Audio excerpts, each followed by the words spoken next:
Hello students, welcome to my class. In this class, we will discuss about the micro teaching in which I will explain the skill of explanation. Okay, let's get started. First of all, I will tell you what is an explanation. पहले हम पढ़ेंगे explanation होता क्या है. You explain something when you supply information or details that make it clear or easy to understand. हम explain तभी करते हैं जब हम कुछ कंसेप्ट को क्लियर करना चाहते हो और इजीली उसे समझना चाहते हो, तभी हम कुछ भी कंसेप्ट को एक्सप्लेनेशन के थ्रू समझाते हैं. The ability to explain something clearly to a pupil is very essential in a good teacher's professional practice.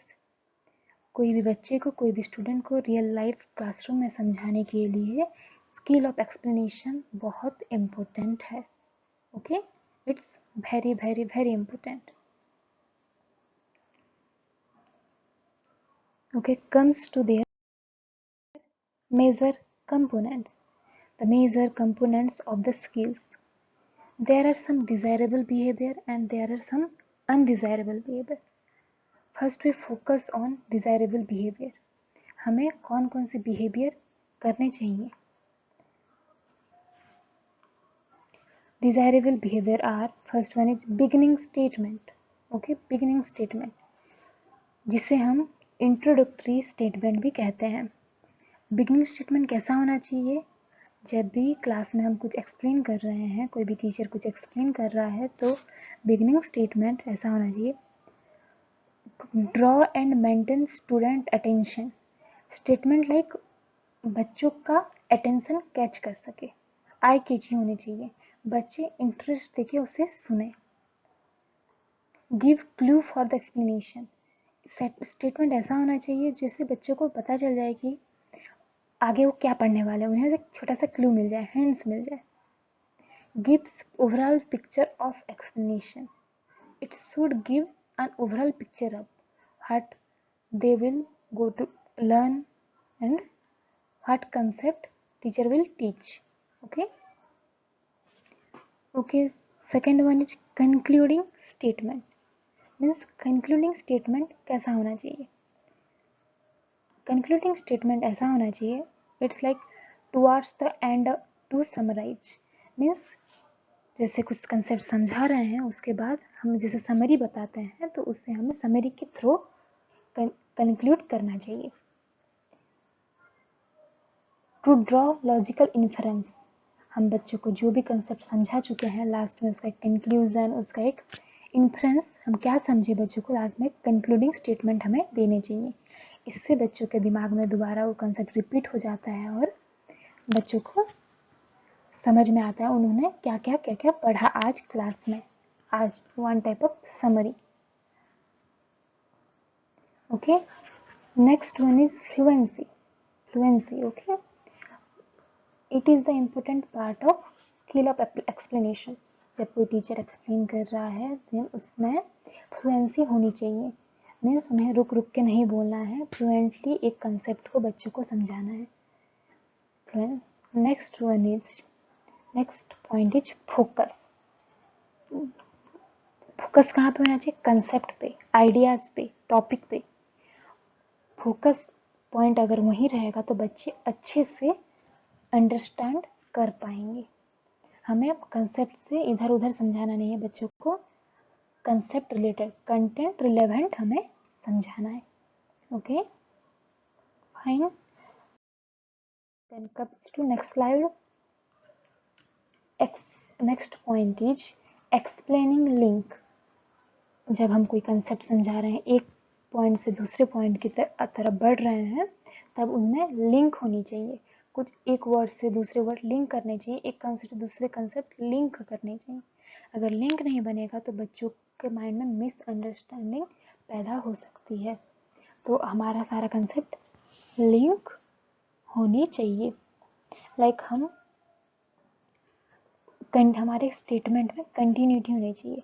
Bring continuity in statements. हमें कंटिन्यूटी लानी चाहिए. जैसे हम कुछ कुछ जनरली कंजक्शंस यूज कर सकते हैं और preposition like as a result of, because, hence, therefore etcetera. हम दिस टाइप ऑफ वर्ड्स और फ्रेजेस, लिंकिंग वर्ड्स यूज कर सकते हैं।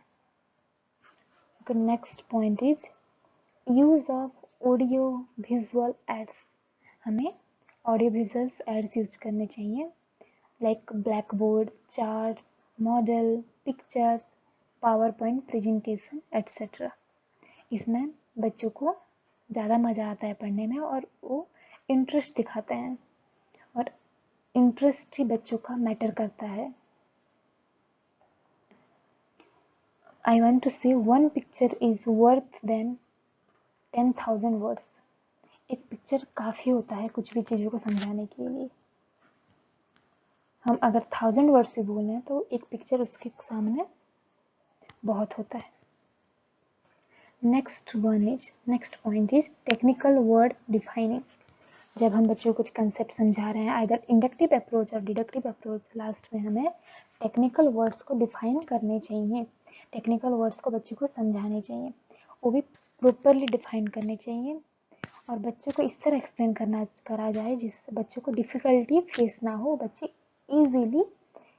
इजी तरीके से उससे समझ जाएं।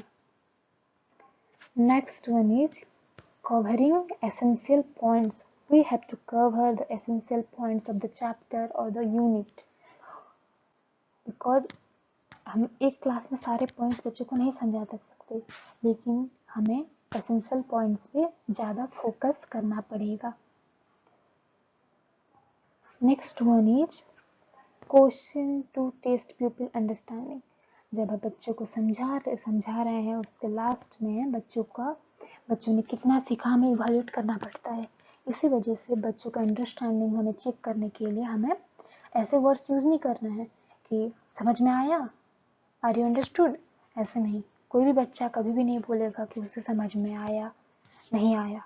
इसी वजह से हम उन्हें कुछ क्वेश्चंस के थ्रू उनके अंडरस्टैंडिंग चेक कर सकते हैं। अगर बच्चे आंसर दे नहीं पा रहे हैं तो हमें उन्हें रेनफोर्स करना है कि आंसर देने के, फिर भी नहीं दे पा रहे हैं तो हम उन्हें दोबारा कंसेप्ट को एक्सप्लेन कर सकते हैं, दोबारा उनके तरीके से इजी तरीके से समझा सकते हैं।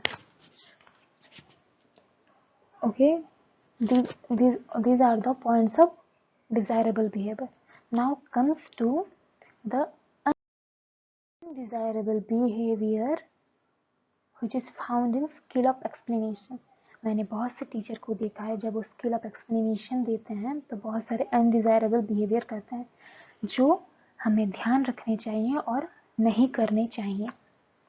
The first one is use of irrelevant statements.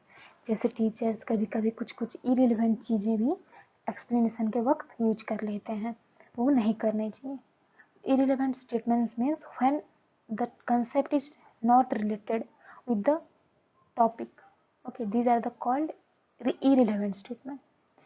और ये बच्चों के दिमाग में confusion क्रिएट करते हैं, डिस्ट्रैक्शन क्रिएट करते हैं।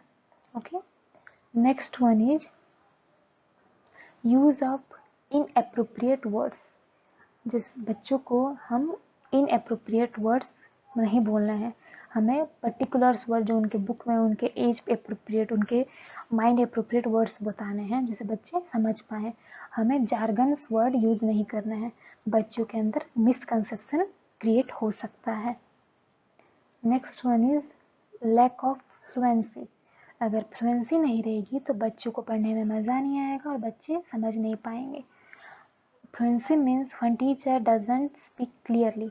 अगर टीचर क्लियरली बोल नहीं पा रहा है तो बच्चे पढ़ने में इंटरेस्ट नहीं दिखाएंगे और उन्हें इधर उधर देखने लगते हैं।